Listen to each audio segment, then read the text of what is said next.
আমি এমডি রেজাউল মাহমুদ। আমি আমার কোম্পানির নাম RMB trading solution. Leather tech এক্সিবিশনে আমি আমার বিএমএ ব্র্যান্ডকে এখানে প্রদর্শন করেছি। বিএমএ ব্র্যান্ডের কিছু লেদার মেশিনারিজ, সুইং, ফিনিশিং এই টাইপের কিছু মেশিন, অত্যাধুনিক মেশিন এখানে প্রদর্শন করেছি। আমি কোম্পানির সিইও হিসাবে আছি।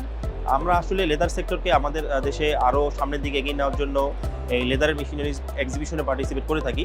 কারণ এখানে সর্বস্তরের ফ্যাক্টরির লোক, বিভিন্ন ডিপার্টমেন্টের লোক আসে, আমাদের মেশিনগুলো দেখে থাকে এবং তাদের মাধ্যমেই আমি আমাদের ব্র্যান্ডকে তাদের কাছে পরিদর্শন করে থাকি। এবং ইন ফিউচারে আমরা চাচ্ছি লেদার ইন্ডাস্ট্রি, গার্মেন্টস ইন্ডাস্ট্রি যেমন বাংলাদেশের সামনে এগিয়ে চলেছে, লেদার ইন্ডাস্ট্রিকেও আমরা সামনের দিকে, কারণ বাংলাদেশের ফিউচারটা লেদার ইন্ডাস্ট্রির জন্য খুবই ভালো, কারণ গুডসটা বাংলাদেশে পাওয়া যায়। তো ইন ফিউচারে এই লেদার ইন্ডাস্ট্রি খুব সামনের দিকে আগাবে। এই প্রচেষ্টার মাধ্যমে, এক্সিবিশনের মাধ্যমে সেটাই আমরা চাচ্ছি, এটাকে আরও কীভাবে সামনে এগিয়ে নিয়ে যায়। এবং এখানে আমরা লাস্ট বেশ কিছু বছর পার্টিসিপেট করেছি, আমরা ভালো রেজাল্ট পেয়েছি, আউটপুট পেয়েছি। Thank you.